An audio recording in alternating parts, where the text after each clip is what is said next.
we are down to the final Erangel match of the day. Flight lights are off. Keep your reading till later once the seatbelt signs are off, because we have our 12th match in place here for the final stage, day 2 of the SEA Games. Again, not the most favorable flight path coming from the bottom side of SMB all the way up to the northern side of Lubovka. Now, those who are at a hospital shooting range, Zarki, not the best situation to be in, but again, if the circle does drop within the range of the flight path, great. It'll be a great situation for all those teams. But we've seen situations where the circle just goes completely the opposite way. Also can be a problem. So in my opinion though, if the circle goes completely the opposite way, vehicles and rotations will come first, in my opinion, for me. Because you want to be able to get into the circle first, get an area really, really quickly, preferably an area where you can loot before you get to the high ground, so that you don't have to worry about the great migration happening toward the maybe, I don't know, 3rd to 4th circle later. But again, there's a reason why I'm a caster, not a pro player, so I might just be limited on how exactly these players think and execute their takes. Well, I can tell you one thing, it's not such a bad idea in theory. You kind of want to book your way into the circle, but that strategy usually pans out. Oh no! And you were talking about a curveball. Here they go again. Georgia Pole Hospital, Gatka Mountains, all these inaccessible to some of these players. But again, to dive off, but hold on a sec. Do we get a kill here? Malaysia trying to roll KE over, but that stunt right there. That was the way of the dragon.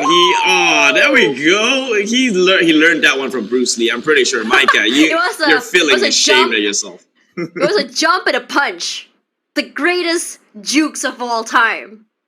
There should be a documentary on this one day. The greatest jukes you've seen in PUBG Mobile. Kaya. True. No, but again, back to my thoughts, right? Like, what you said is correct. That's usually the game plan here when you get in off circle within a map. But for Myanmar, you can do that because things are very far apart. If you try to make rotations here, you get shot down. In fact, take a look at Laos already. Come in contact with the likes of Indonesia. Yami gets knocked down. Lapar to fall on with. This is soon, and your number 1 ace is already losing 2 members on the get-go. Lizzie. Oh, guess that one. Was that a wall bang? You shot through the zinc. Oh, man.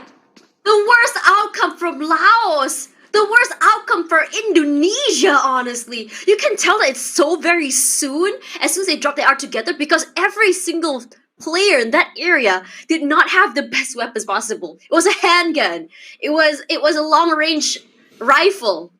And they were just trying to make it work at this point. Unlucky from Indonesia, but at least they do get Ponbit back online. And one more player left for Laos. I'm not sure where his other teammate is. Horza does have at least a nade, has a pretty decent weapon to work with. Ponbit's gonna skedaddle out of here. He's too low. He doesn't have any more heals. But Satar, because he doesn't have a vehicle, will be running to a Ponbit. Sprays out. Horza a little bit too overzealous there. Could have been a pick, honestly. Satar saying, I too have a vehicle, and I am out of here. See you later. Forza peaked a little bit too soon there. If he had peaked a little bit longer, he could have caught out Satar. What a worse way to go. You know, that would set the narrative up for so much suspense. Because if your number 1 team stopped accumulating points at drop point, then Malaysia can inch the distance even closer to actually getting the number 1 position. This lead, although 5 chicken dinners, slowly dwindles away for Indonesia. Yeah, Yuhai. He wants to try and bring this back for the team. They're so close. If I was Malaysia 1 right now, almost tasting the number 1 spot by my tongue, by my lips, I would be really excited. For Cambodia 2, 11th spot, not too far away, honestly, from 8th place when you think about it. They want to catch up with their sister team if possible as well. But because of the circle on the other side, we're seeing a change in pace on how quickly everyone is moving, how quickly everyone is taking space. full control of Pochinki for Cambodia too, and I think they're very pleased about this. So much weaponry, so much utilities you can get. They can take their time, and it's not too far away from the circle, to be honest. We'll have to see how many teams can find their ways from the eastern side, because last week check, it's a huge saturation that's happening there. Entry would be from the east to the south. I'm not sure if someone would make the rotation from the northern end, but hold my thought here because Timor Leste already losing one member to Romeo boy, lover boy here from Myanmar, nameless. Will have to push against two. If he can make it out of this as a one-man army, then maybe he would etch his name for himself upon thee, but he will remain unnamed as he go down here, leaving only Dizzy and Umbo to play on. Dizzy from the far side, not in an angle to pretty much help his teammates. Timor Leste is as good as over. Oh, what a shot. Honestly, this is the best situation for Myanmar. One, Dizzy gone down as well. Gives them so much space to work with. And unfortunately, only one elimination. But for Myanmar, I think that's the great way. I mean, they lose one for the price of 4. I'll take it. You know, when you go to the flea markets here in Malaysia or Southeast Asia, you're like, do you have any free gifts? Do I get one free item? That's exactly what they got for that. For Thailand, I think there was a lot of over-committance for Thailand there. I mean, I think you and I had this discussion earlier. Why they decided to push that way. Was it a last-ditch effort? Was it desperation? Was it overconfidence? Was it a miscommunication? And I think for them, making that mistake, it probably hurts because they were so very close. And I think this is the same question I have for Malaysia at the same time, right? Like, you know this team as one of the powerhouses of Thailand. You know this team as being very good in terms of takes and how they play. But because of the lack of information, it's been quite difficult for them to play the way that they usually do. Yeah, that is telling. Or it's either that or they're just getting sloppy in a lot of these engagement, I think. They're so used to going in, running, and gunning. Right now, I think that they might have tried the same shenanigans as they did previously, but maybe some of these players within Southeast Asia has learned to handle that one much better. And so they just don't seem like the biggest threat within the scene anymore. They've been stagnant while the rest of the competitions have, I dare say, leveled up. Nice terrain held by Malaysia 2 here. We haven't really seen much of that great migration just yet. I mean, even though the flight path was skewed toward the right, it wasn't truly far away if you think about it. It wasn't like the flight path was south and the circle was full north or anything like that. It's still very much within the area of players. If they wanted to walk and don't have vehicles, it's still very much possible. But Indonesia won this time in a bit of a pickle there. What happened there? I saw that nade bounce. Oh, was it a nade? Smoke. Yeah. But circle will be ping-ponging up toward the northern side here. I'm kind of hoping for a Georgia Ball circle. We haven't seen that quite yet. It's very fun to see a Georgia Ball circle because it has buildings for urban warfare, CQC. It also has a little bit of a bridge, which means that there are going to be bridge trolls. I know that you love the changes to the bridge, especially when they announced it a few months back about the top side and the bottom side of the bridge. I know I rejoice at that change because it makes it a little bit more easy for players to be able to kind of like skip through the bridge. But in a lot of situations, it's still the standard play because it's rare that we see anyone playing at the bottom side because it's usually players running around with the vehicles. You can't access the bottom side with vehicles.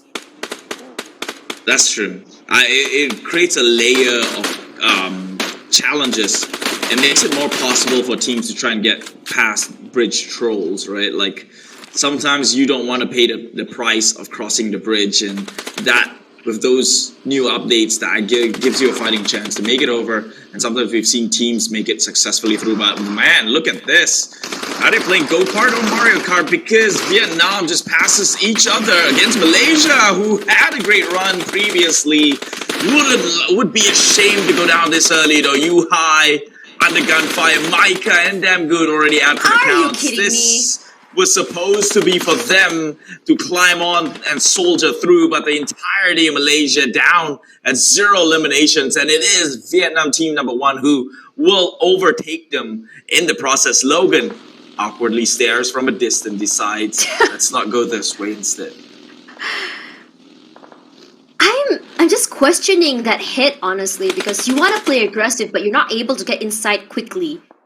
And it feels like they weren't aware that other teams were close by. If the outcome was them not able to take that building, if Vietnam weren't able to knock them out, Thailand would have. So it felt like a very lose-lose situation for the Malaysia team. And this is what I talked about in terms of patience. Sometimes the wait and see method can work very well for them, but it felt like as they hit the final map of the day, they just wanted to try and see how aggressive they can go, how many points they can get. But it's all right though for Malaysia 1. They are quite ahead of the curve, and they do have another 6 maps to play, so it's not the end of the world for them, because I think the mindset from Malaysia has been pretty good, especially when I've interviewed them before. I said, when you guys go out with 0, but you guys have a pop-up moment, like what's going through your mind? And they said, it's okay. The mindset that we have is, it's okay, there's other maps, just go next. And I'm liking that. It's a nice little reset, and the no pressure moving into the next map is kind of nice to see. Nice little reset of the mind.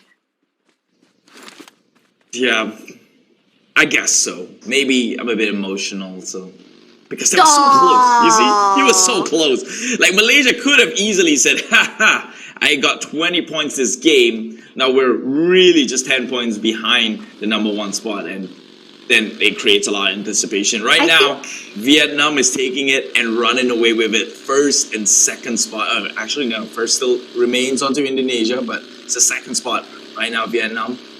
And Vietnam number 2 also could look to realistically close the gap against Malaysia in this single round alone. Yeah, I was trying to say, I mean, I think as a manager, you've seen these players actually, firsthand how they play, how they calm behind the scenes. So, I mean, for you, it must be kind of like, you must have that frustration as well, and feeling helpless because you're not able to do more for your team, right? Regardless of hold that thought, Beer just now was stalking the Vietnam players, moving over to this compound where the Indonesian team has taken over. Teaser goes down, actually, and Beer's so very low. And that nade, timing! Unfortunately, the second one does clip him. Beer not going to be able to run away very far. Got Tuni all alone alongside Logan. They're very, very separated. It's going to be hard for them to play together at all. Batuni just hiding for his life right now. He only has 2 bandages left as Logan. At least a little bit more in terms of utilities, but without teammates, it might just be a problem in itself. Smokes out. Gives a little bit of space for him to move around the area. Teaser gets a nice reset. At least 2 of the players can play alone. Teaser does take a little bit more damage from Rosemary. Rosemary has been very, very aggressive in terms of that push-up. Potato as well, and Red Face taking that compound where God Tuni is inside. Unfortunately, they're not able to help him. So what God Tuni is trying to do here is play in this corner. He didn't spot him out. They spray out. Unfortunately, he whiffs. Wasn't able to get the quick knockdown. Headshot not happening. God Tuni out of the game already as Vavel takes that point away from Thailand. Oh, that's very unfortunate. Teaser is in, which means Mela was swapped out. Does that mean that, they're having a little bit of a disagreement in the back end? Well, I don't know. But unfortunate for God Tuni that he wanted to spray onto one member, but then another one just crossed his crosshair and took the second brunt of the damage, unable to, unload a full clip onto that single member. Cannot take him down, and so that was a perfect place nade if I might see one myself. That feels almost up there with the NBA, and they're about to throw another one in. Logan will have to find a different place to find shelter as they slowly flush them out like pesticides, dealing with these little pests called Thailand team number 2. But Teaser though makes the advancement forward. He has the DBS in hand. And one false move, but does not get the clip on. Now Logan, he's about to panic. He's all by himself. Will toss down the Molotovs to even trap himself in at this rate. But they're coming up as 4 surely. And he gets one. The Frankie they're coming in. Vietnam, it looks like they're joining in a party to maybe pick up some of the pieces that were left down. Thailand out in 14th, 0 eliminations. Ooh, that was painful. Zvavel also makes that Uzi look really good when you think about it. You hear shots coming in here from the area of Malaysia too, but they haven't moved a single bit. Look at how stacked this area is with so many different teams and bodies. Everyone is just renting a real primacy area of their own. I love the fact that Raribies is just so very confident to play his own in the front line, giving his teammates not only so much information, but also to be able to play as the front liner to get that first hit. Honda making it work, making it rain from the top side with all the grenades he has. However, he is depleted soon, but Vitoy does find Rosemary a nice headshot to knock him down. A little bit of smokes as well, allows him to move away from one spot to the next, and Laos, smelling that something might not be right, goes for the reposition. A DBS as well from Honda, and they say, okay, they're not close by, so perhaps I can still keep playing the grenade game, but they only have one left, and I'm not sure if it's very, very wise of them to use everything right now, but Vietnam is slowly taking up the space near the containers. Two in the back line, Frankie and Vitkoy is going to be trying to play the long-range fight, providing support, but it's a maze out here. You have no clue where the Laos players are, and on top of that, the DBSs, ouch, you don't want to be caught there. Look at Laos just hiding inside containers. They're like they're, you know, illegally make it in here, smuggled through by a bunch of containers, and Vietnam playing police, just finding for that culprit. Let's see who jumps onto who first. Honda, he's a bit paranoid. He's anxious. He's got his DBS, and he's holding his breath in silence. Yeah, he could get one, but if they swing in as two, then that would be pretty detrimental. However, with a DBS, it does two shots. Yeah. 2 rounds of shots, and so if it clips, if the second one clips, then he might be able to get 2 people in one go. We'll see how this turns out. Smoke has been deployed. Meanwhile, we're looking at Frankie. Not a big fan of how the positioning of Laos here. Oh, they do know where he is at least. The smoke's probably a telltale situation. I'm not sure they're gonna check here. Oh no! Gonna try and find by one Honda inside alone. He does get one. He gets the reload too. The question is, he does. Oh my God, Honda! What a play! His 2 teammates are not gonna be going in for the move, and Porza just swings out and just takes it all away. And Honda probably just finally breathing a sigh of relief. It worked out so well in their favor. Oh, we gave him the outcomes and possibilities, the slimmest chance for him to get 2, and he actually did it. This guy. Patience played out perfectly for the Japanese car here. Honda making things work. My God. Now that hesitation, Vietnam bit themselves in the back. If they went in full-fledged, they probably could have gotten him, but to be fair, they were going in with no info, so they didn't want to risk. A little bit of hesitation is expected there, but it's probably the one that paid the price. Yeah, probably got a heart attack of their life. Go inside and suddenly you're blown to smithereens. For the Philippines, this area all in their control as Vietnam 2 tries to get inside of the circle. They're so very close, but it's so hard to get in. Look at how many angles they have to clear. Look at how many different ways they have to go. And even if they try to force their way in with a vehicle, they're gonna be blown up for sure, because the sheer amount of bullets coming their way. Meanwhile, Cambodia spots Myanmar trying to get down from the foot of the hills. The top, ironically, gets him at the bottom instead. Romeo boy. Oh, that was an awkward nade. Or smokes that went to the back end here. He's taking so much. It's actually his own nade. All these mistakes, we're seeing it time and time again. The hours are making them sloppy, just as we are. A little bit with our memory. With me missing out that win a chicken dinner by Myanmar. But here they are, under gunfire right now. Can they make us proud again? Oh, man. What on earth is happening? Oh man. Regardless, Moscardo and Kanla still very much alive inside of the compound. little bit of a consolation prize at least, as Myanmar won all the way outside in the open. Actually, you really got to give them props, because even though there's no space for them, they're okay with making this open area their home. You know what's entertaining? That member there from Philippines over the rock, he's positioned there as a flank. They're literally sandwiching Myanmar, but because of that grenade, he can only watch from a distance. Yeah, what on? We move on. Yeah, Laporza got a pick there. Now, there we go. Finally, Myanmar makes the first move. Mascardo goes down. Looking at Indonesia too this time, they haven't had the best of the last 3 maps. And this time around, Joseph tries to go up to the high ground and Jumper immediately takes that moment. A golden opportunity takes him out of the way. And Myanmar on a killing spree now. That chicken dinner, as though launching their ego up high, their confidence rather, is working so well in their favor.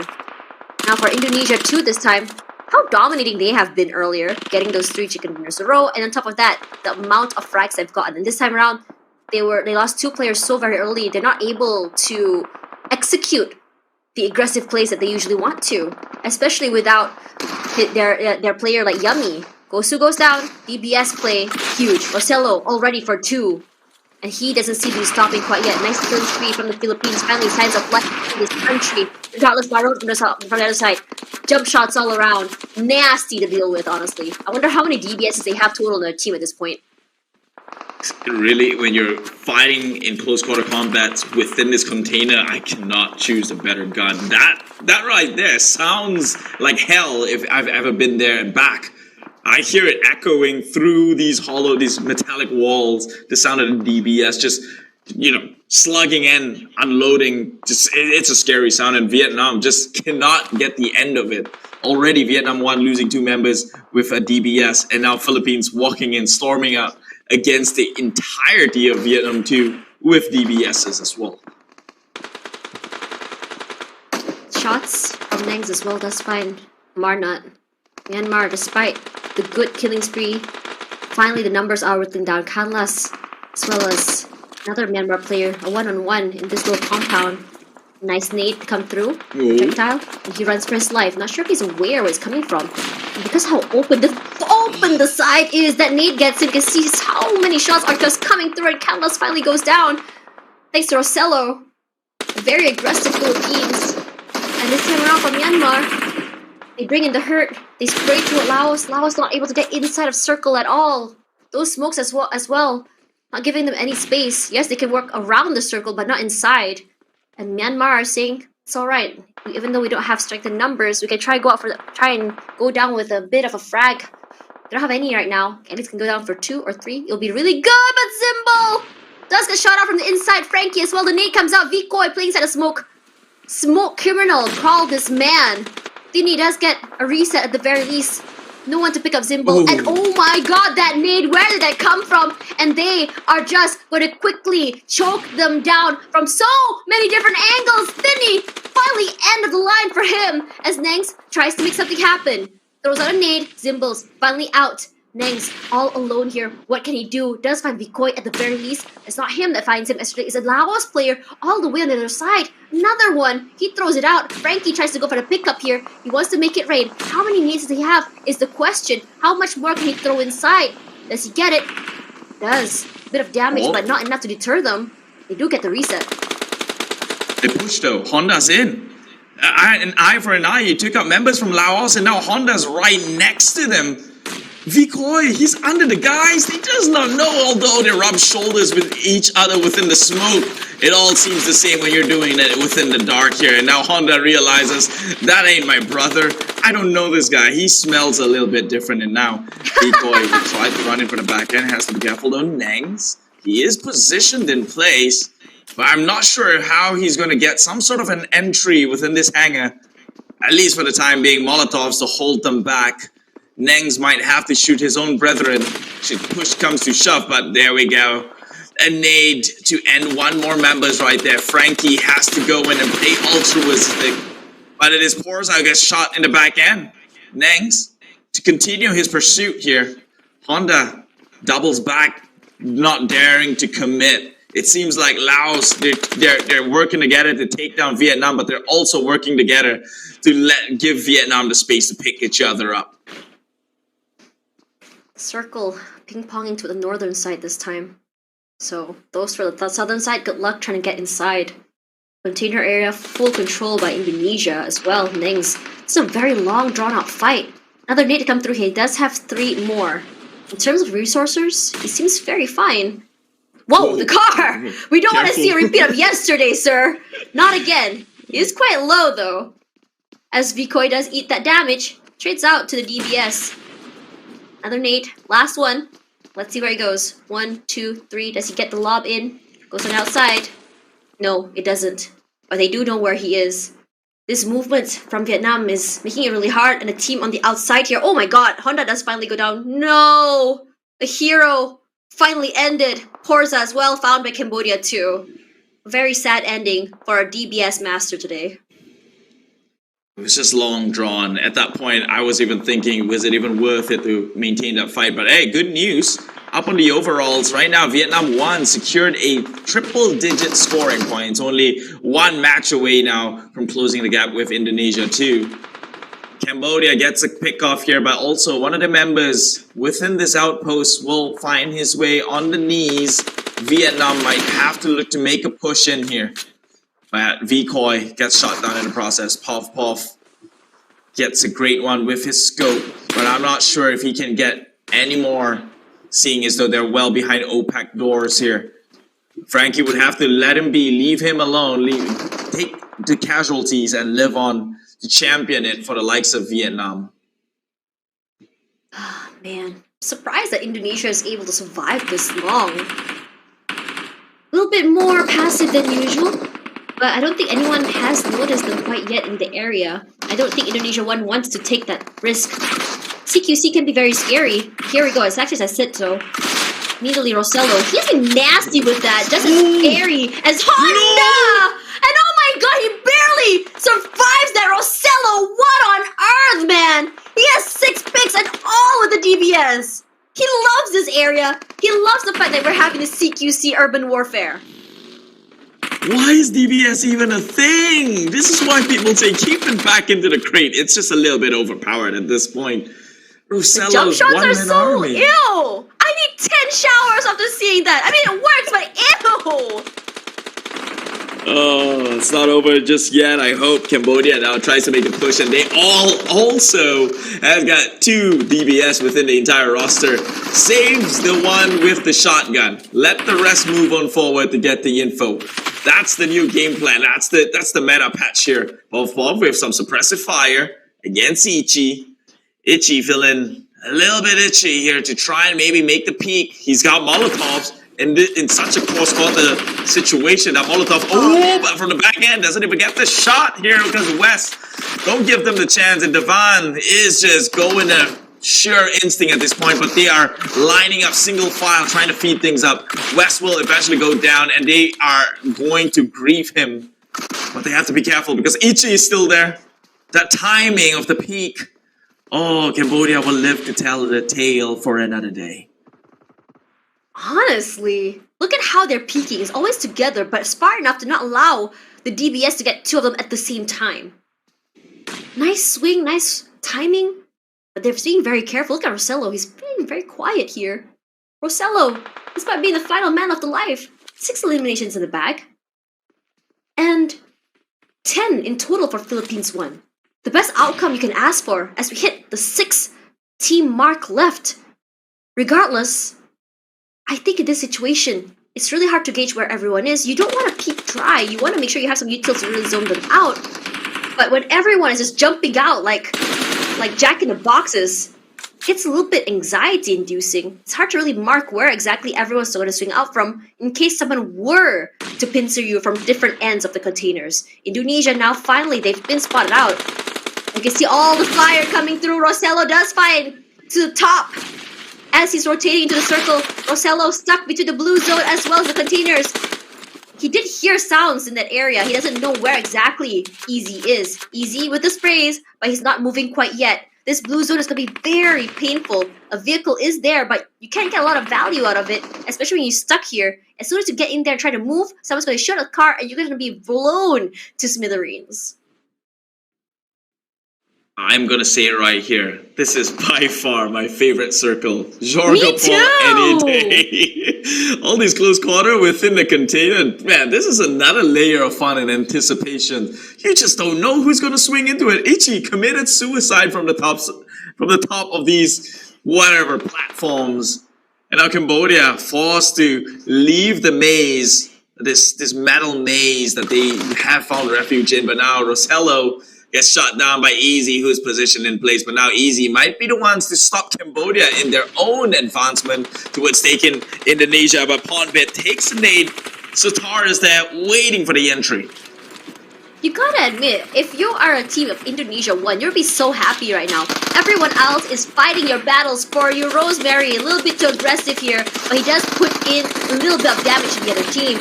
As the fire comes through, Svavel gets one and immediately goes to the pro, and Satar with a DBS does get that value.